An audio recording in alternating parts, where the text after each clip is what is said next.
Good morning, folks.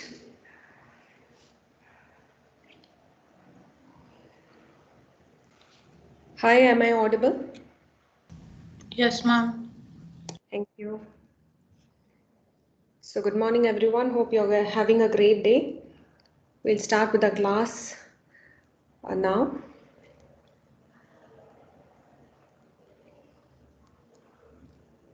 Fine, a quick recap of what we have seen yesterday. Just a recap. Hope you can see this Microsoft whiteboard that I am using.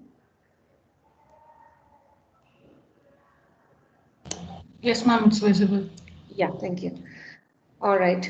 A quick recap of yesterday's class. So yesterday we started with the intro to computer networks, and then we moved on to what is internet. Okay, then there we had seen internet can be seen in two perspectives. All right. One is the nuts and bolts, which is nothing but the hardware and software components that we are going to use to make the internet. The second perspective that we are going to see today is the services offered by the internet. The services offered, sorry for the bad handwriting because I'm not comfortable with this digital pad. All right, so today's class we will be seeing about, all right, the remaining topics like the second perspective, which is services offered in today's class. And we will move on to the next topic called as network edge. Here also we'll go through certain basics. These basics are very important for you to understand the rest of the advanced topics in this course. So we will be going about the access networks. So inside this access network, we will be seeing about how internet is given to home access. All right, then about the university access and about the enterprise access. So how internet is used in the home, university or schools or the enterprises. So we'll see a broader picture of that in today's class. So this whole thing makes up a gist of what we are going to do today. So all right, so I'm moving on to the PPT. I have, so every day I want you to check the drive because I'll be updating the PPT there. There's only one PPT for unit 1. But as in I get some new ideas, I just change the PPT and upload the same. So I want you to access the drive PPT. Don't download it and use it daily because I'll be updating it daily. So let me move on. So right now I'm in the fourth slide of the PPT. All right, so this is what we discussed yesterday. So about the internet, what is the internet? It's network of networks. It covers all the servers. When I say it's the interconnecting devices, it's not only the desktops, it's all the internet of things and also various mobile devices, servers, everything comes into picture there. So that's what the internet. So that's what we have seen. We are seeing here now is the first perspective to look at what is internet is the nuts and bolts. So when we talk about the nuts and bolts, you should always have in mind that first that comes to your mind should be the end users or the end systems or the host systems. All right. So in our course, we will be using end systems terminology or host to just tell the client or anyone who is availing the internet services. Okay. It could be the internet of things like your traffic signals or smart watches, anything be it matter, normal desktops, laptops, mobile phones, a car enabled internet, anything for that matter. It's called as host or end systems because they are going to use the internet services. All right. So next comes the packet switches. So I told you yesterday we would be seeing switches or packet switches in many flavors, but the two main things, two main packet switches are routers and switches. Okay, routers usually will be,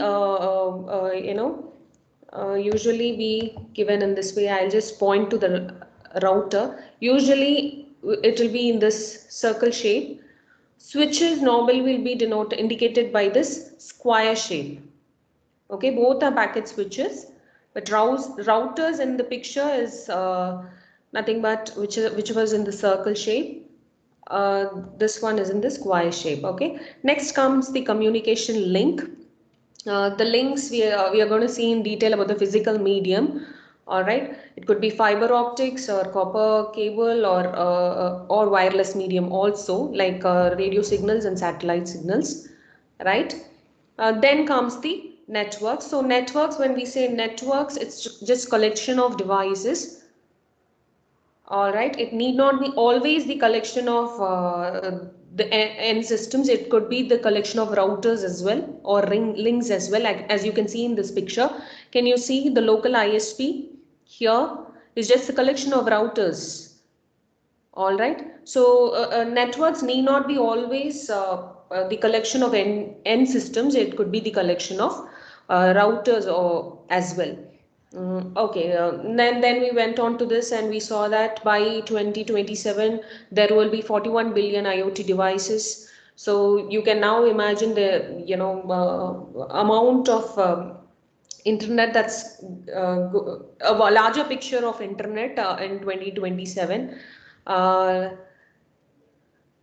Then we started with the nuts and bolts view. First, we saw about the networks of networks. Here we saw about the ISPs. So ISPs are nothing but ISPs we are going to see in detail, but as an overview, ISP is nothing but internet service provider, whoever gives you internet. You got to pay them and avail that internet service. So there are many companies. The companies are in different tiers. For example, the international company ISPs are very few, handful of them worldwide. I believe I read an article. There were only 13 international ISP. I don't know if the numbers has changed now.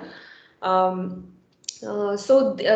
the local ISPs or the country level ISPs would, borrow the service from the international ISPs like BSNL, Airtel, Reliance Jio in our country would take help from the international ISPs because they would be having the optic fiber under the ocean and under the sea and all. So they have to pay and get that, So likewise, there are different tiers of ISP which we will be seeing in detail. But now for an overview, ISP is nothing but internet service provider who provides internet services. That's it.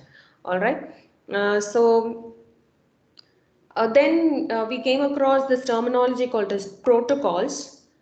Protocols, when we hear this terminology called as protocol in networks, protocol is everywhere. Protocols are nothing but some guidelines, all right, that needs to be followed in order to control the sending and receiving of the messages, okay, anywhere, right? Likewise, HTTP is a protocol, TCP is a protocol, IP is a protocol, Wi-Fi is a protocol, 4G is a protocol. Likewise, everything here is a protocol, whatever we see. So we are going to see number of protocols and the way it's going to function. All right. Then comes the internet standard. See, when there is a protocol, everyone has to agree on that protocol. All right. In order to, for all the systems to interoperate. So there are two main internet standards, RFC and IETF. We stopped with this yesterday. So we'll start with today's class. So that's one perspective. Nuts and bolts, the hardware components and the software components are one perspective to see what an internet is about. Now we are going to see the service view of the internet. All right. So second perspective to look at what the internet is about is the service view. So an infrastructure that provides services to applications. Okay. So traditionally, if you take email and web serving, where only these services that were offered by the internet. So when traditionally, I'm talking about the traditional one, like olden days, it was internet was just to share email, and you can surf about certain web pages, like certain content. All right, but nowadays that's not the scenario. All right, you have online social network, you can do video conferencing, even multi-person, people can play games on the internet.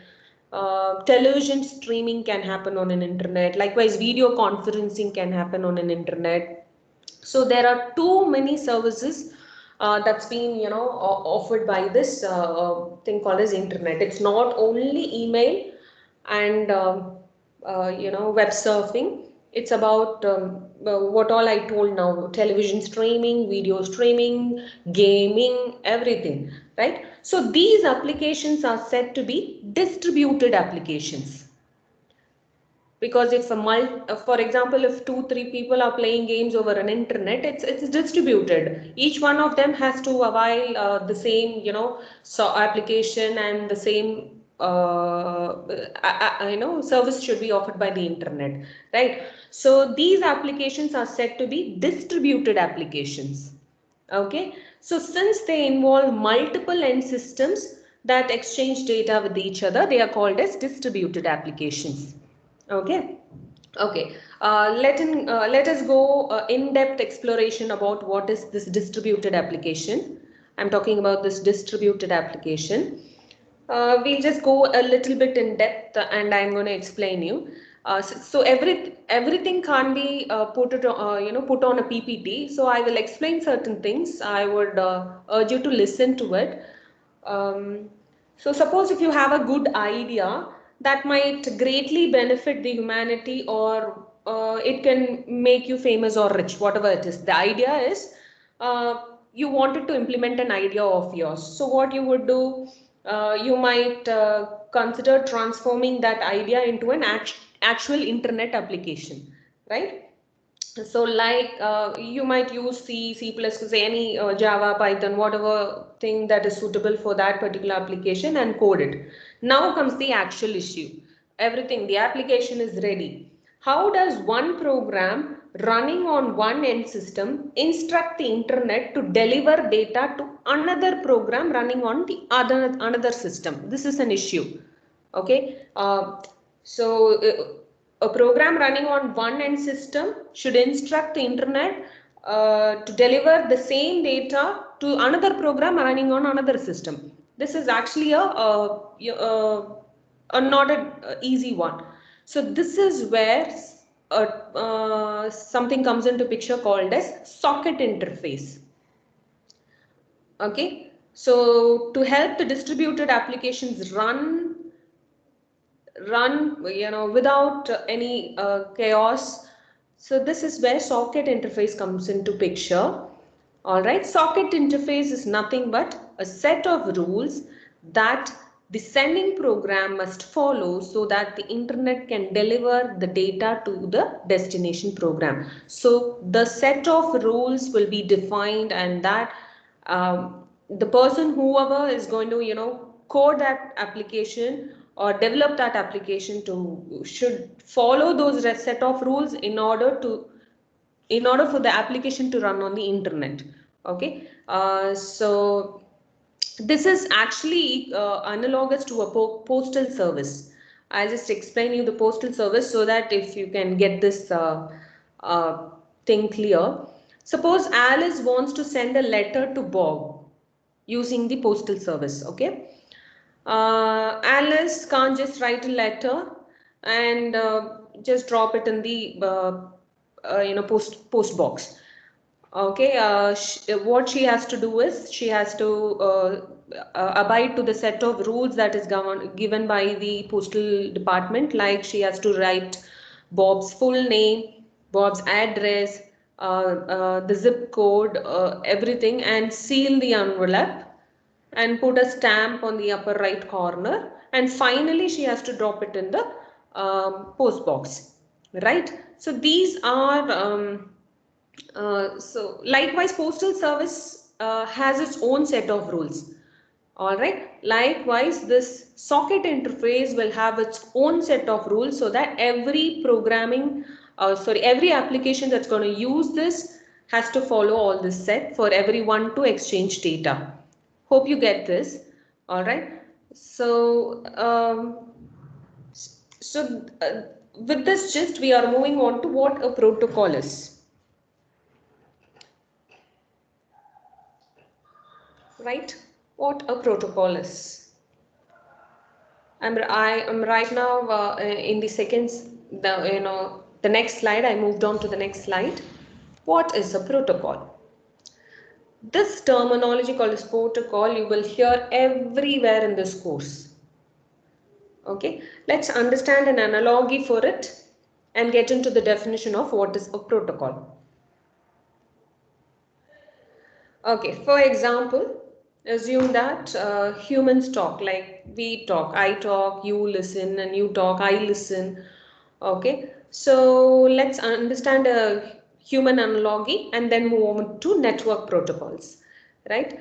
For example, if somebody wants to ask a person what is the time, or I have a question, or just we can say we can just call them by introductions. We can just start the conversation by hi, hello, or something. Okay, so you want something, some specific messages should be sent, and the specific messages, if they are received, there could be some specific actions from the other end. Okay, so likewise I have a picture demonstrating that so that you clearly understand it. Okay, so when it comes to network protocols, all communication activity in the network are governed by protocols, a set of rules. Okay, now consider, I moved on to the next slide. I'll wait for a few seconds for everyone to see this. I don't know if there is a lag, but let me wait.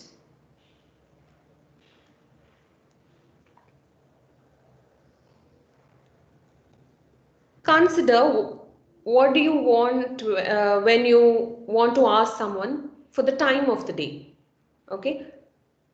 In case of human protocol, you might just initiate the conversation by saying an hi if it's a stranger. And the stranger, if he wants to respond, he can again say hi. If he doesn't want to respond, he can just move on. Or he can say hello. Or he can say that he cannot understand English, or give some gestures. So anything could be the reply. If the acknowledgement from the other side is positive, like he also understands, then you can ask your question. You got what is the time? Then he can give you the answer as it's 2 o'clock. So there should be an acknowledgement from the other person for you to ask the next question. For example, assume that we are in a class. Now it's online. Assume that we are in an offline class. You guys are sitting in a class and I wanted to ask a question to one of the student. Or I'm just, wanted to ask a question to all the students. Assume that I'm asking what is a protocol. All right. Students, any one of you can raise your hand. It's just a gesture saying that you wanted to answer this question. So it's an acknowledgement given by you to me so that I can ask the question. All right. Likewise, like how human protocol follows this, computer protocol also follows this. Okay, there would be a system that wanted some data from the another server. All right, it could be an end system or a host that needs. So what happens first is a TCP. Don't worry about what is a TCP protocol and all, but understand the overview. TCP is transmission control protocol. which should be initiated first level, be it on the internet, and it should be acknowledged too for you to ask the question and get back the response. For example, this particular end user establishes a TCP request. So as an acknowledgement, TCP response is sent to the host. Then the host can ask the question or just send the request. It can be via HTTP. Alright. Then the server would send back whatever is response to that particular URL that it gets. So this is how. So don't forget these two things. There should be a TCP connection establishment happening between the end system and the system that is going to deliver the response before uh, before a conversation starts. All right. So this is what a protocol is. So just a gist of protocol. If you want to go into depth and understand, let's go to the next slide. When it comes to network protocols, all activity in the internet that involves two or more communicating remote entities is governed by a protocol. Any activity, be it on the internet, is governed by a protocol. So when I say a protocol, there are n number of protocols for different functionalities. So for example, hardware implemented protocols in two physically connected computers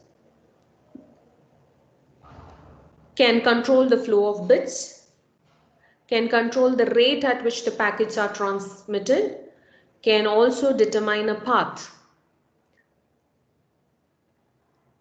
If I take only hardware implemented protocols, it can do many things like this. There are some rules like it can control flow bits, it can control the rate of the packets that are transmitted, and it can determine the path of the packet, where how it should travel from source to destination. So everything it can control. So protocols are running everywhere in the internet. It's not only one protocol, there are many protocols for many functionalities. All right. So in a nutshell, we'll see the definition, and we'll go on with the analogy also. If people run different protocols, for example, if one person has manners but the other doesn't, or if one understands the concept of time and other doesn't, the protocols do not interoperate and no useful work can be accomplished. Okay, it's that both the person should understand for a useful work to get accomplished. If I ask you the time, if you understand what I ask, you can reply me the time. If you don't understand, there's no point, there's no useful work. I'm not getting the time, right? I'm not knowing the time. Likewise, the same is true in networking. It takes two or more communicating entities running the same protocol in order to accomplish a task. All right. So why protocol? Abide to the guidelines or the protocols in order for the interoperability, right? So when it comes to the definition given in the book, when we just want to go with the definition of the book, then protocols define the format, order of messages sent and received among network entities and action taken on message transmission and receipt.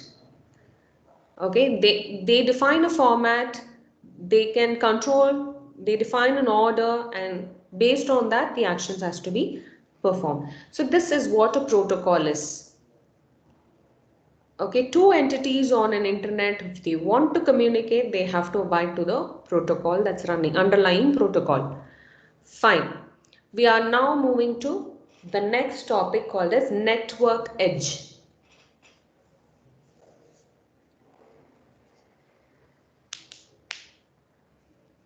Network edge. So far we have seen a high level view of the internet and the networking protocols. In this network edge, we will learn them little more deeply.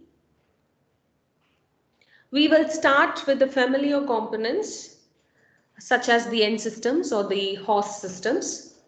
All right. So now if I want you to understand what are the host systems, whatever circled are the host systems. Can you see the very end system?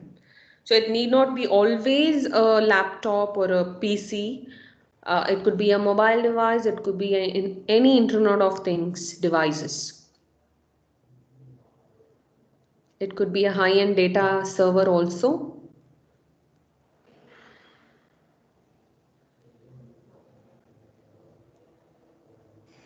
Okay, so we will. This is the network edge. We are talking about the hosts. Hosts includes clients and servers. So in this picture, you can see servers also. So servers are not normally not a single machine running. Okay, servers are usually too many machines running. For example, I've given there. Google has 50 to 100 data centers, including about 15 large centers, each with more than 1 lakh servers. So they are called as data centers. Okay, when I say host, it includes both the clients and the servers. The last one who receives the internet service. It could be either the client or the server, because they both are using the internet service. So they both will be called as the end systems or hosts. Next comes access networks and physical media.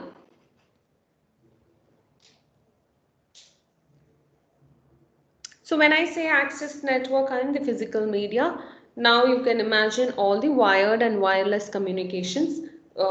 In the forthcoming PPTs, we will be looking in depth about these access networks. Okay, it could be wired or wireless communication links. In the picture, you can see few places in the mobile network. Can you see there is a transformer?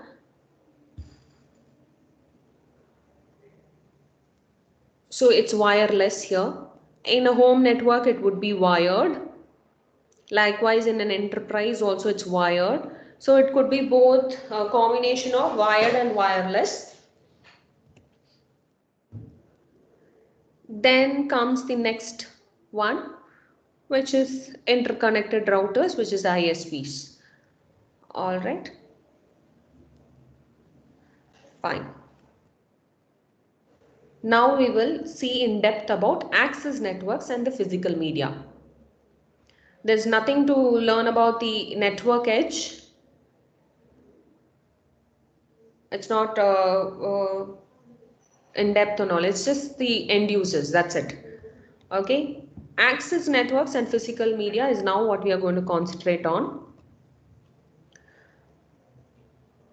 So what an access network is?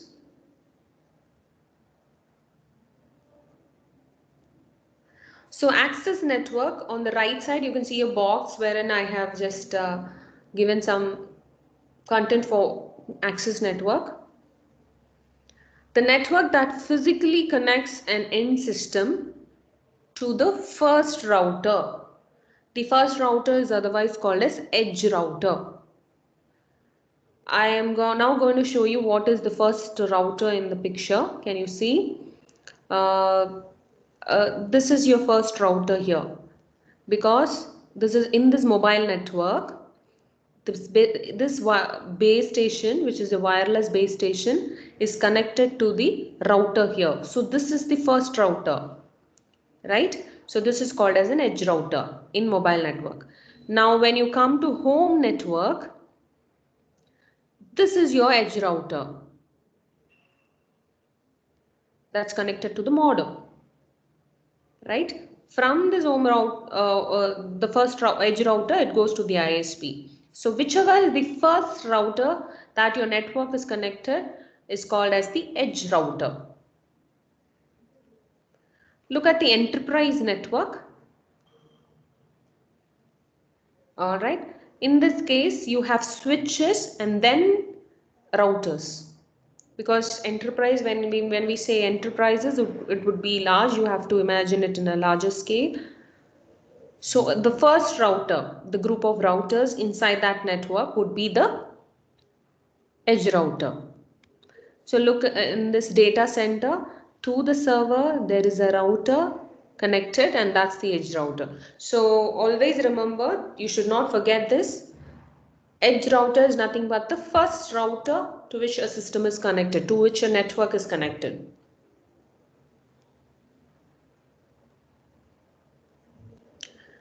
Okay, this is about the access network. Now coming to the question here.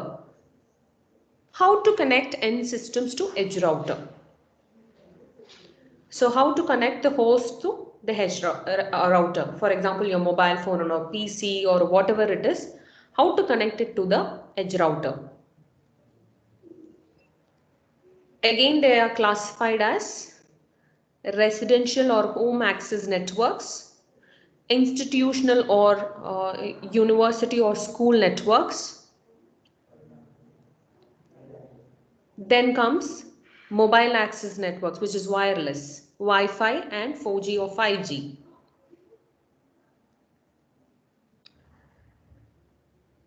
So you now know there is a edge router.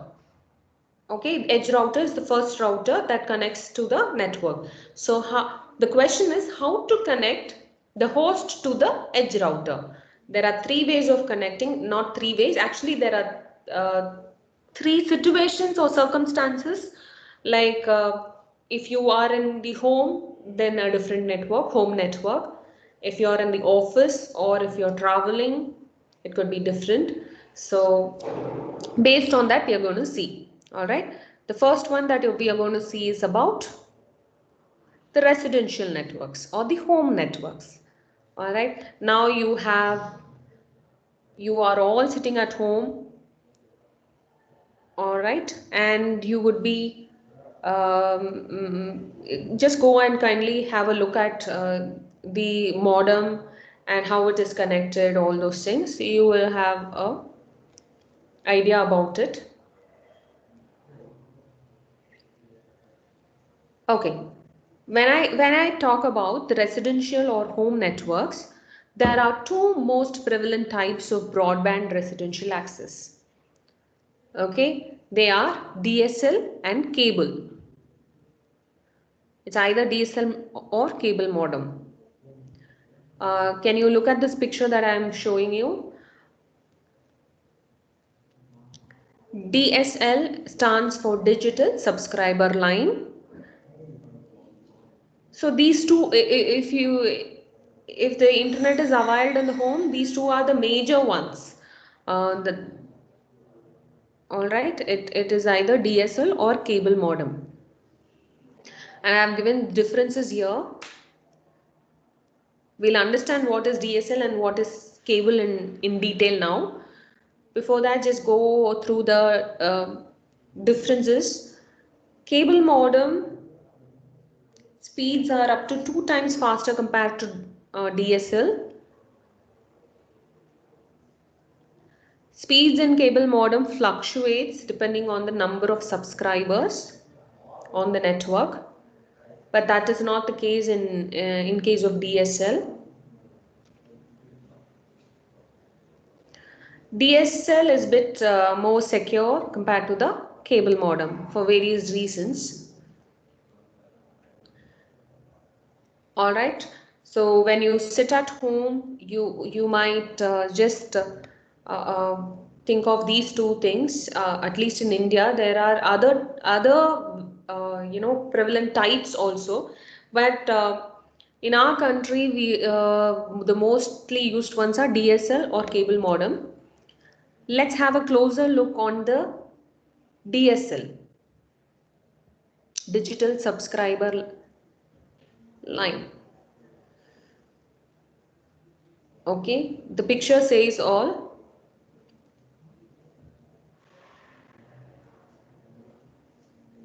Just have take a closer look at the picture.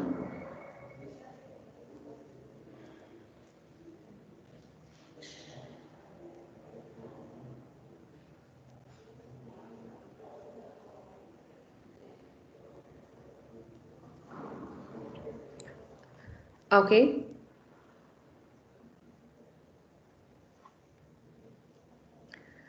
Now, when I say DSL modem, right, you can use this particular modem to avail internet and also make calls. To avail internet and also make calls. Okay, so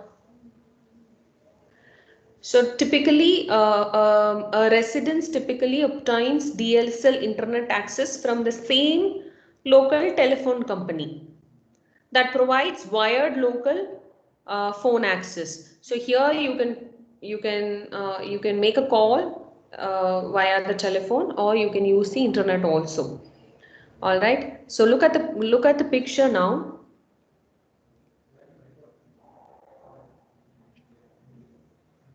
Okay, there's an ISP here, which is the which many routers are connected together. Okay, ISP is going to give us internet service. Okay, look at the telephone network. Okay, for example, assume this telephone to be the network to be the Airtel one. Okay, there is a DSLAM. DSLAM stands for Digital Subscriber Line Access Multiplexer. This digital, I repeat, Digital Subscriber Line Access Multiplexer. So in the telephone office, there would be a DSLAM. It's a multiplexer. Okay, so this multiplexer's job is to, other than the multiplexing, the main functionality, it will also convert the analog signals that is coming via to digital signals. That is also the job of this DSLAM.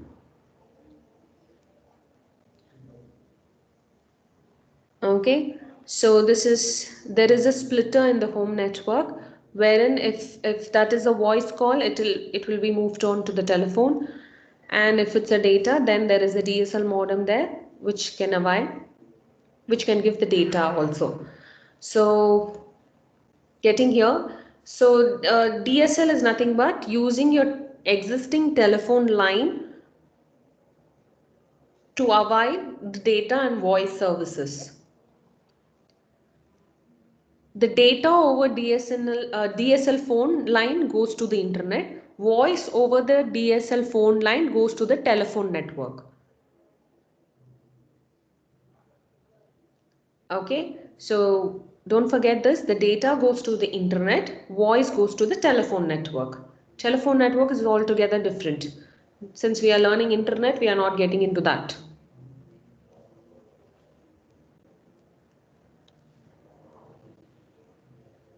So the voice and data transmitted to the line from the home network to the central office of the telephone network are at different frequencies. And it is based on the line. If it is fiber optics, the frequency would be different. If it's normal cable, the frequency could be different. So it depends. The voice and data transmitted would be on different frequencies. Normally, the frequencies would be a high-speed downstream channel would be 50 kilohertz to 1 megahertz. A medium speed upstream channel would be 4 kilohertz to 50. An ordinary two-way telephone channel is to 0 to 4 kilohertz. So this is a normal average, downstream and upstream bandwidth that we get over a DSL. Okay, so with this I stop. We will move on to the cable access tomorrow.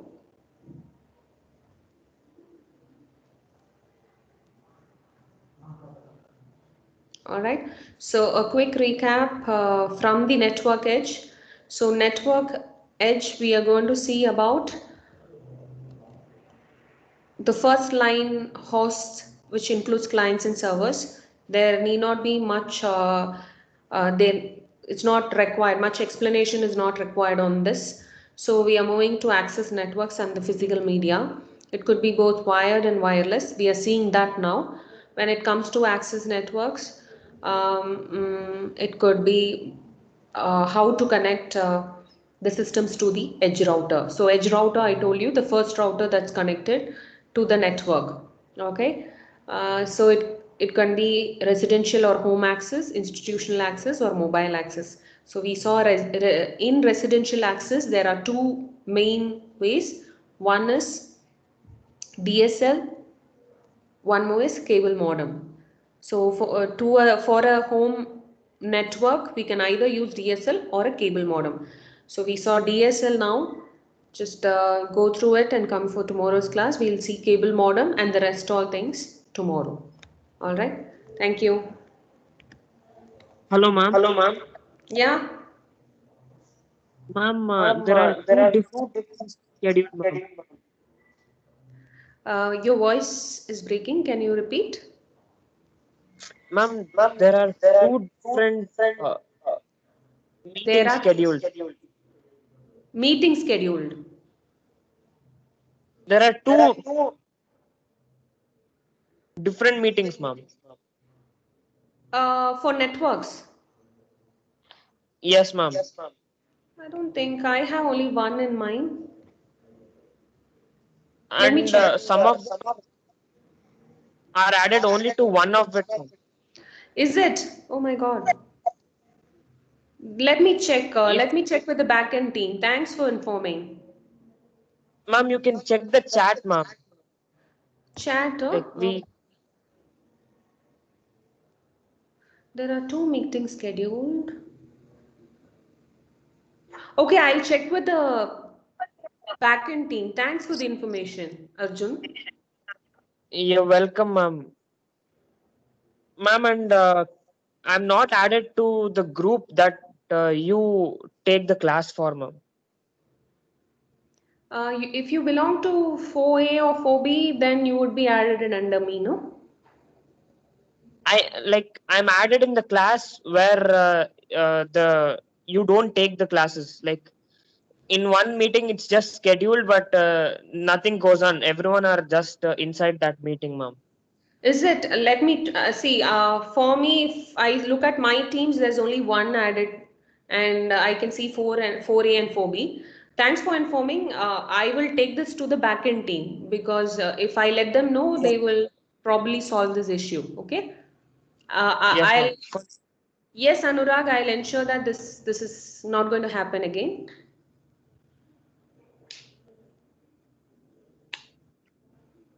Thanks, Arjun.